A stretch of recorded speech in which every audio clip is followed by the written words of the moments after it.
What's going on, everyone? Thanks so much for dropping by. If we haven't met, my name is Tyler Edwards. I'm a filmmaker, and I also put videos up here on YouTube, so I'd appreciate it if you hit that subscribe button down below. Now, as the title suggests, I'm talking about the Canon 1DX Mark III and why I bought it specifically as a B camera to the Canon C200. Now, the Canon C200 is my main workhorse camera. I also have the Blackmagic Pocket 4K, but primarily speaking, the C200 is my main workhorse camera. I use it for weddings, corporate events, like keynotes, interviews, documentary style stuff. And this camera is basically built for me, built for that type of work, and that's why I purchased it. But just recently, I picked up the Canon 1DX Mark III as a B camera to the C200. In this video, I just want to go over 5 reasons basically why I picked up this 1DX Mark III as a B camera. So in no particular order, let's just go ahead and jump into it. And the first thing is build quality. The Canon 1D series of bodies are famous for being extremely robust and got the best weather sealing out of all the Canon cameras. So yeah, it's just built like a tank. It's a magnesium alloy body. It's got, I think, the perfect weight for handheld work, so it's not too light, so you can kind of get rid of those micro jitters and all that kind of stuff.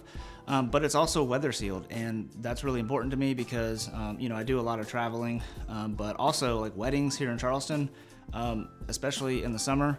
You pretty much count on it raining, and having a weather sealed body is very helpful because you're not really limited to the shots you can get, because weather sealed body, go pretty much wherever you want to in the pouring rain and you're good to go. In fact, yesterday I was at the beach with my wife and dog and just going on for a walk, and the wind was blowing like crazy.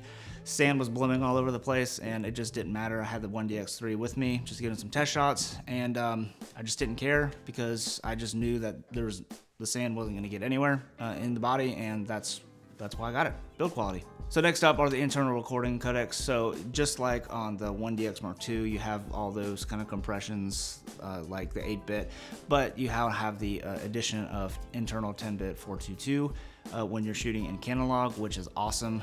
It shoots in the H.265 compression. So if you have an older computer, your computer probably will struggle with it. Having newer hardware will definitely help with editing that, but if you need to, you can transcode that into ProRes and be good to go, but something to keep note of.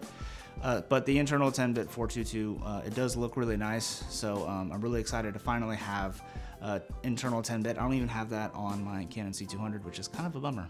But yeah, moving on, sticking with internal recording is the 5.5K RAW, and the 5.5K RAW looks amazing.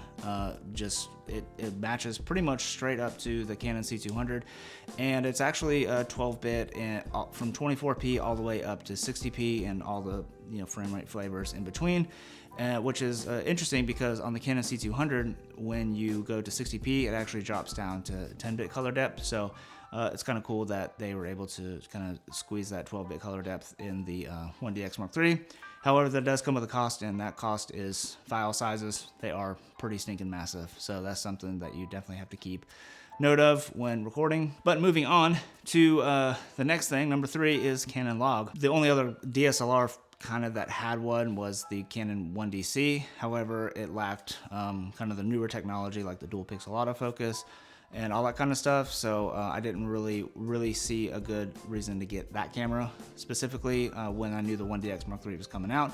And thankfully the Canon log did ship with the 1DX Mark III. It's no upgrade or anything, it just comes shipped with it, so super exciting there. And then when you're shooting in 12-bit RAW and you bring it into, right now, only Final Cut Pro or Avid, I have Final Cut Pro, you drop it onto the timeline, and it's encoded just like the Canon C200 RAW, which is in Canon log 2, which is really awesome.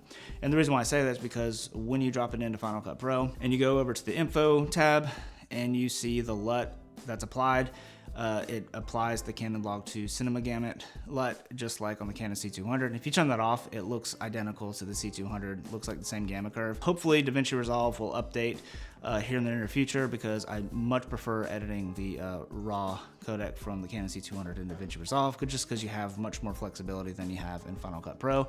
And hopefully for you Premiere users, it'll get an update soon as well, but I've not heard anything because I'm not important enough to know any of those details. Okay, moving on to the 4th thing is the form factor and size, and this is relative to the Canon C200 specifically.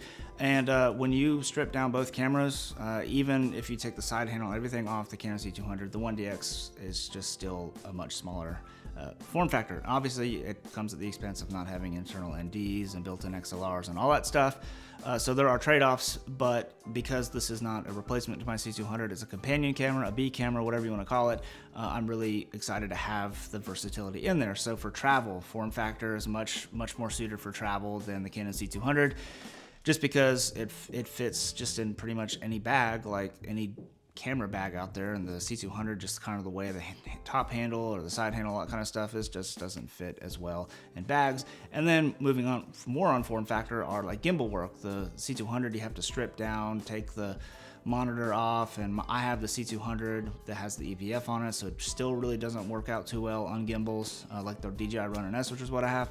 But the 1DX Mark III fits perfectly, balances perfectly on the DJI Ronin S, and yeah, it's pretty much the new gimbal camera to my C200. Okay, and number 5, and this is probably a pretty obvious one, it's a hybrid camera. It takes photos, and that's really important to me to have in my arsenal, is to be able to have a camera that shoots both video and stills. Now, I used to have the 5D Mark IV, but I really wasn't pleased with even the Canon log, the 4K that came out of it, the motion JPEG codec, I just wasn't a huge fan of, but I didn't really see all that much reason to upgrade or side grade to the Canon EOS R as a hybrid camera.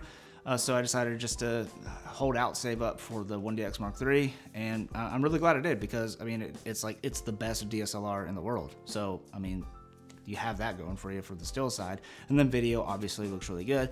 But I do take photos a lot, whether it's personal, like travel or anything like that, or I also get hired to do portraiture and all that kind of stuff. I'm mainly focused on videography and filmmaking, but I do get hired on occasion for photography and second shooting weddings, whatever the case may be, and I'm definitely willing to do that, make an extra dollar. So I love having a stills camera at my disposal to be able to use for that. So yeah, I mean, it's pretty obvious. So there you go.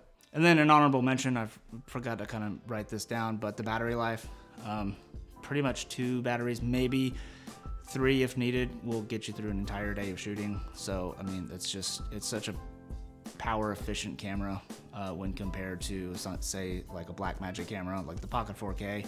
Great image, I love it, but the battery lasts like maybe 30 minutes, and yeah, that's just really important to me, especially for run and gun style work. That's just one thing that I don't have to worry about with the 1DX, is I just know the battery is just going to run all stinking day. So yeah, I hope you enjoyed that, all that kind of stuff. If you're wondering like why I'm down here and looking all nice and all that kind of stuff, it's because I've got some work coming up, some interviews and stuff that I'm going to be using both of these cameras on. So I basically wanted to kind of set up a mock interview setup to kind of match the cameras and all that kind of stuff, and just do some more testing, because for work that I'm getting paid for, I should already know how to use my equipment. So that's what I'm doing here. I'm testing it out. So yeah, anyways, appreciate you watching it.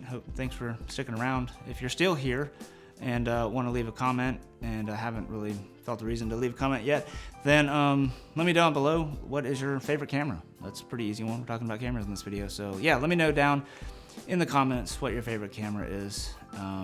Give me a thumbs up if you like this video. Thumbs down if you didn't, if you're into that. And then leave a comment. We already talked about commenting, so just want to hit that subscribe button, and if you're still here, maybe check out one of these other videos. Anyways guys, thanks so much for watching, and hope to see you in the next video. Peace.